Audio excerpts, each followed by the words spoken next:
കഥാകാരനും തിരക്കഥാകൃത്തും സംവിധായകനും നിർമ്മാതാവും നടനും വിടനുമൊക്കെയായ രഞ്ജിത്ത് ആപാദചൂടം അറസ്റ്റിലായി. യുവനടിയെ കാരാവാനിൽ വെച്ച് പീഡിപ്പിക്കാൻ പിടിച്ചു എന്നതാണ് അറസ്റ്റിതനാവാൻ കാരണം. മാർച്ച് 31 തൊണ്ടിയായിട്ടുള്ള സഹിതം മാന്യന്മാർ തീർച്ചയായിട്ടും ക്ഷമിക്കണം. മാർച്ച് 31 ലിംഗസമേതം രഞ്ജിത്തിനെ പോലീസ് പിടിച്ചുകൊണ്ടുപോയി. അന്താരാഷ്ട്ര വിഡ്ഢിദിനമായിട്ടുള്ള ഏപ്രിൽ 1 മുതൽ ആ വിടൻ ഒന്നെന്ന് അഴിയെണ്ണി തുടങ്ങിയെന്നാണ് കേൾക്കുന്നത്. തന്റെ ഭാവി നശിപ്പിക്കാൻ വേണ്ടി വളരെ ബോധപൂർവം കെട്ടിച്ചമച്ച കേസാണിതെന്നാണ് രഞ്ജിത്ത് പറയുന്നത്. സ്വന്തം നെഞ്ചിലിരുന്ന മുലകൾ കൊണ്ട് മാന്യന്മാർ വീണ്ടും ക്ഷമിക്കണം. ബ്രാ കൊണ്ട് മുനപ്പിച്ച് സ്വന്തം നെഞ്ചിൽ സൂക്ഷിച്ചിരുന്ന സ്ഥലങ്ങൾ കൊണ്ട് സഹയാത്രികനെ കുത്തിയിട്ട് തനിക്ക് നേരെ ലൈംഗികാതിക്രമം നടത്തിയെന്ന് പറഞ്ഞ ആ ബസ് യാത്രക്കാരിയെ കേരളം മറന്നിട്ടേയില്ല. അങ്ങനെ സ്തനക്കുത്തേറ്റ് കൊല്ലപ്പെട്ട ദീപകിനെയും പുരുഷ കേരളം ഓർക്കുന്നുണ്ട് എന്നുള്ളതാണ് സത്യം. എന്നാൽ ദീപകിനെ പോലൊരു നിഷ്കളങ്കനാണ് നമ്മുടെ ഈ രഞ്ജിത്ത് എന്ന് പറയുന്ന അഭിപ്രായം തീർച്ചയായിട്ടും പോങ്ങനില്ല. ഉത്തരേന്ത്യൻ നടിയെ പീഡിപ്പിക്കാൻ പരിശ്രമിച്ച ഒരു രഞ്ജിത്തിനെ ചരിത്രം നമ്മുടെ മുന്നിലേക്ക് നീക്കി നിർത്തിയിട്ടുണ്ട്, ഓർക്കുന്നില്ലേ? അതുപോലെ ഹൈന്ദവ ഭഗവാന്റെ പേരുള്ള ഒരു യുവ നടനെ സമൂലം പീഡിപ്പിച്ച ചരിത്രവും ചലച്ചിത്ര ലോകമാകെ പരക്കുന്ന സത്യമാണ്. അതായത് രഞ്ജിത്തിന്റെ ലിംഗം പോലും പരിഷ്കൃതോദ്ധാരണം കൈവരിച്ചതാണെന്ന് വേണം മനസ്സിലാക്കാൻ. അതുകൊണ്ടാണല്ലോ ലിംഗഭേദം കൂടാതെ ആൺ പെൺ ശരീരങ്ങളെ ഒന്നുപോലെ ഭോഗവസ്തുവായി കാണാൻ അദ്ദേഹത്തിനാവുന്നത്, അല്ലേ? അത്തരം മനസ്ഥിതിയുള്ള ഒരുവൻ കള്ളക്കേസിൽപ്പെട്ടാണെങ്കിൽ പോലും അല്പ ദിവസം അകത്തു കിടക്കുന്നെങ്കിൽ ആ അന്യായത്തിൽ പോലും ഒരു കാവ്യനീതി ഉണ്ട് എന്നുള്ളതാണ് പോങ്ങന്റെ ഒരു വിചാരം, പോങ്ങന്റെ ഒരു പക്ഷം. 1976 SFIയിൽ തുടങ്ങിയതാണ് ജീവിതം. ചിലർക്ക് സഖാവായ രഞ്ജിത്ത് അകത്തായതിലാണ് കേട്ടോ സന്തോഷം, അതും പറയണം. മറ്റു ചിലർക്ക് സവർണ മാടമ്പി നായരായിട്ടുള്ള രഞ്ജിത്ത് ജയിലിലായതാണ് ആനന്ദം. വേറെ ചിലർക്ക് മെയിൽ ഷോവനിസ്റ്റ് ആയിട്ടുള്ള രഞ്ജിത്ത് പിടിക്കപ്പെട്ടതിലാണ് ആഹ്ലാദം. സത്യത്തിൽ സഖാവോ സവർണനോ മെനിനിസ്റ്റോ ഒന്നുമല്ല രഞ്ജിത്ത് എന്നാണ് എന്റെ അഭിപ്രായം. അയാൾ അടിമുടി വിടാനാണ്, വിവരമുള്ള വിഡ്ഢിയാണ്, അഹങ്കാരിയായിട്ടുള്ള ആത്മവാദിയാണ്. അതൊക്കെ മാത്രമാണ് അയാൾ. അങ്ങനെയാണ് പോങ്ങന്റെ ഒരു നിരീക്ഷണം. ജനിപ്പിച്ചവൻ നായരായതുകൊണ്ട് മാത്രം നായരായതാണ് അയാൾ രഞ്ജിത്ത്. അയാളുടെ അഹന്തയെ സാവർണ്യത്തിന്റെ ഹുങ്കിൽ തളയ്ക്കുന്നതിൽ യാതൊരു അർത്ഥവുമില്ല. അതുപോലെ രഞ്ജിത്ത് ഒരിക്കലും ഒരു സഖാവ് ആയിരുന്നിട്ടേയില്ല. തന്റെ സ്വഭാവത്തിന് ഇണങ്ങുന്ന ഒരു പ്രസ്ഥാനമായി അയാൾ ആ പാർട്ടിയെ കണ്ട് അതിന്റെ കൂടെ അങ്ങോട്ട് കൂടുക മാത്രമാണ് ചെയ്തത്. അതിന്റെ ഗുണമൊക്കെ അദ്ദേഹത്തിന് കിട്ടിയിട്ടുണ്ട്. എന്നാൽ പൂർണ്ണാർത്ഥത്തിൽ സംരക്ഷണം കിട്ടിയോ മറ്റു പലർക്കും കിട്ടുന്നത് പോലെ ഇല്ല. അങ്ങനെ ഒരു സംരക്ഷണം കിട്ടാൻ വേണ്ടതായിട്ടുള്ള ചില അടിസ്ഥാന മാനദണ്ഡങ്ങൾ രഞ്ജിത്തിന് ഇല്ല എന്ന് കാണാനുള്ള ബുദ്ധി അയാൾക്കില്ലാതെ പോയി.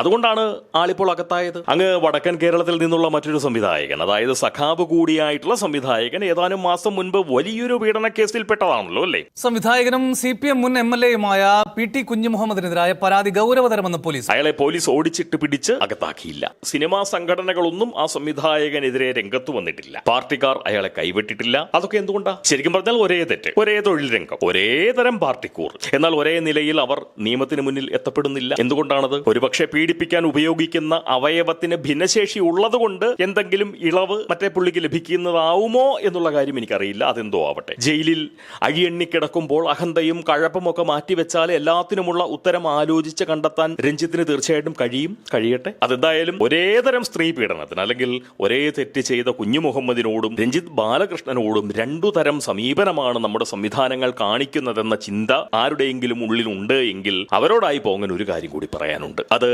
അനീതിയും അന്യായവുമാണെങ്കിൽ ആ അനീതിക്കും അന്യായത്തിനും ഇരപ്പെടാനുള്ള എല്ലാ യോഗ്യതയും ഈ രഞ്ജിത്തിനുണ്ട്. രഞ്ജിത്ത് കൈവീശി ഒളിലുണ്ണികൃഷ്ണന്റെ മുഖത്തടിച്ചത് അങ്ങനെ പറയാൻ തക്കതായ കാരണവുമുണ്ട്. അതായത് 2022 തിരുവനന്തപുരത്ത് വെച്ച് നടന്ന 27ാമത് അന്താരാഷ്ട്ര ചലച്ചിത്രോത്സവത്തിന് ഒരു പ്രത്യേകത ഉണ്ടായിരുന്നു. സംസ്ഥാനത്തിന്റെ ആസ്ഥാന അതിജീവിത എന്ന നിലയിൽ കേരളം ആഘോഷിക്കുന്ന ഒരു നടിയായിരുന്നു IFFK 2022 മുഖ്യാതിഥി. 2017 ഫെബ്രുവരി മാസം 17 ഓടിക്കൊണ്ടിരുന്ന വണ്ടിയിൽ വെച്ചാണ് ആ നടി അതിജീവിതയാക്കപ്പെടുന്നത്. ഒരു അതിജീവിത അത്തരമൊരു ചടങ്ങിന് മുഖ്യാതിഥിയാവുന്നത് മോശമാണെന്നല്ല കേട്ടോ പൊങ്ങൻ പറയുന്നത്. അങ്ങനെ ആരും തെറ്റിദ്ധരിക്കരുത്. ഞാൻ അങ്ങനെ പറഞ്ഞിട്ടേ ഇല്ല, ആലോചിച്ചിട്ട് പോലുമില്ല. എന്നാൽ ആ നടി അതിജീവിതയാക്കപ്പെടുന്ന 2017 മുതൽ അവർ മുഖ്യാതിഥിയാകുന്ന ആ 2022 വരെയുള്ള 5 കൊല്ലക്കാലം കൊണ്ട് നമ്മുടെ കേരളത്തിൽ ബലാത്സംഗത്തിന് ഇരപ്പെട്ടത് 10,000-ലധികം സ്ത്രീകളാണ്. 10,000-ലധികം സ്ത്രീകൾ. അതുപോലെ ആ 5 കൊല്ലക്കാലം കൊണ്ട് പീഡനത്തിന് ഇരപ്പെട്ട പ്രായപൂർത്തിയാവാത്ത കുട്ടികളുടെ എണ്ണം എന്ന് പറയുന്നത് 15,000-ഓളവുമാണ്. 15,000-ഓളം. ആ കാലത്ത് പല നിലയിൽ ഉപദ്രവിക്കപ്പെട്ട സ്ത്രീകളുടെ മൊത്തം എണ്ണം എന്ന് പറയുന്നത് ഏതാണ്ട് 80,000-അടുത്ത് വരും. അതൊരു ചെറിയ സംഖ്യയല്ല, അല്ലെ? എന്നാൽ സംസ്ഥാനത്തിന്റെ ആസ്ഥാന അതിജീവിതയാക്കപ്പെടാൻ തക്ക താരമൂല്യമുള്ള ഒരു ഇരയായി പ്രബുദ്ധ മലയാളികൾ കണ്ടത് ആ സിനിമാ നടിയെ മാത്രമാണ്. അവരെ മാത്രമേ ആഘോഷിച്ചുള്ളൂ. ഏതാണ്ട് 80,000-ഓളം സ്ത്രീകൾ 2017 മുതൽ ഈ 2022 വരെയുള്ള 5 കൊല്ലക്കാലം ഏതാണ്ട് 3,00,000-ലധികം സ്ത്രീകൾ ഉപദ്രവിക്കപ്പെട്ടു. നമ്മൾ പക്ഷേ അറിഞ്ഞതും ആഘോഷിച്ചതും ആ നടിക്കായി നമ്മൾ മലയാളികൾ ഒഴുക്കിയ കണ്ണുനീർ ശേഖരിച്ചു വെച്ചാൽ ഒരു കേരള മഹാസമുദ്രം നമുക്കുണ്ടാക്കിയെടുക്കാൻ പറ്റുമായിരുന്നു എന്ന് പറയുന്ന ചിന്തയാണ് എൻ്റെ ഉള്ളിലുള്ളത്. ഒരല്പം അതിശയോക്തിയാണെങ്കിൽ പോലും തീർച്ചയായിട്ടും അതിനുള്ള സാധ്യതയുണ്ടായിരുന്നു. 3/4 ലക്ഷത്തിലധികം വരുന്ന അതിജീവിതകളെ മറന്ന നമ്മൾ തൊലിവെളുപ്പും ഗ്ലാമറും താരമൂല്യവുമുള്ള ഒരു നടിയെ പിടിച്ച് ആസ്ഥാന അതിജീവിതയാക്കി ലോകത്തിന് മുന്നിൽ നമ്മുടെ മുഖ്യാതിഥിയായി അവതരിപ്പിച്ച് നമ്മൾ എന്തോ കേമപ്പെട്ട സമൂഹമായി അങ്ങോട്ടേക്ക് മാറി.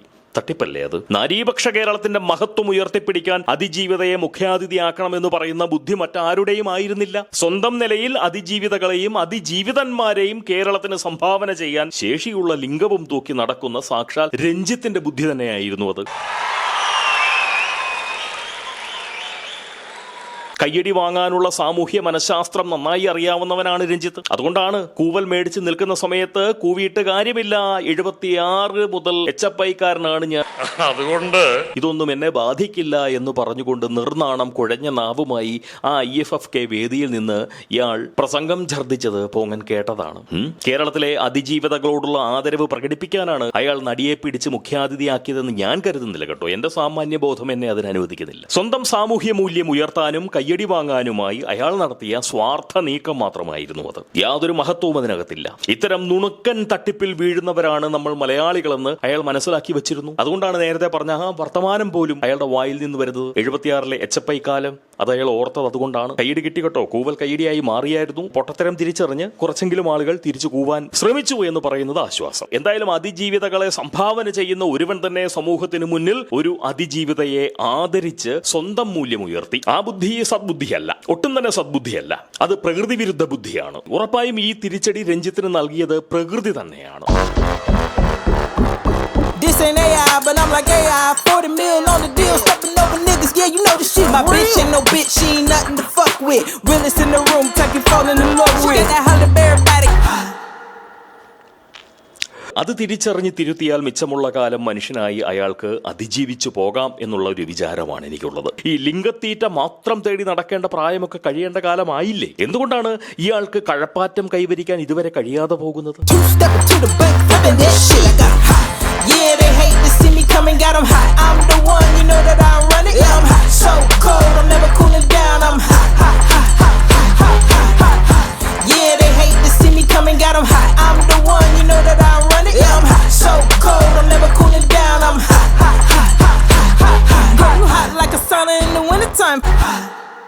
എന്തായാലും ആ വനിതാ മജിസ്ട്രേറ്റിന്റെ മുന്നിൽ ചൂളലോടെ നിസ്സഹായനായി നിന്ന ആ ആൺകോലത്തെ കണ്ടപ്പോൾ എനിക്ക് തോന്നിയത്, ഇതിലും വലിയ മറ്റെന്ത് ശിക്ഷയാണ് അയാൾക്കിനി നൽകാനാവുക? അല്ലേ? ഇതിൽ പരം എന്ത് ശിക്ഷയാണ് അയാൾക്കിനി കിട്ടേണ്ടത്? കഷ്ടം, കഷ്ടം. സർഗശേഷിയുള്ള ഒരു മനുഷ്യനായിരുന്നു. കഴപ്പാറ്റം കൈവരിക്കാൻ സാധിക്കുന്നില്ല. അതുകൊണ്ട് ഇങ്ങനെ നാറി നാറി നടക്കുകയാണ് ആ നാറി. കഷ്ടം, കഷ്ടം. എന്തായാലും കൂടുതലൊന്നുമില്ല. ഈ ചാനലൊന്ന് സബ്സ്ക്രൈബ് ചെയ്യാൻ സാധിക്കുമോ? പറ്റുമോ? ഒന്ന് നോക്ക്. പിന്നെ കുറച്ച് കഴിയുമ്പം അൺസബ്സ്ക്രൈബ് ചെയ്യാനുള്ള വഴിയൊക്കെ ഞാൻ ഉണ്ടാക്കി തരുമല്ലോ. ഇപ്പൊ തൽക്കാലം ഒന്ന് സബ്സ്ക്രൈബ് ചെയ്ത് സഹകരിക്കുക. ടാറ്റ, സ്നേഹം. നമുക്കെല്ലാം നല്ലത് വരട്ടെ, നമുക്കെല്ലാം നല്ലത് മാത്രം വരട്ടെ. സന്തോഷം, സ്നേഹം. No love for me, she just want the funds. I get to the money, yeah, I've been on the run.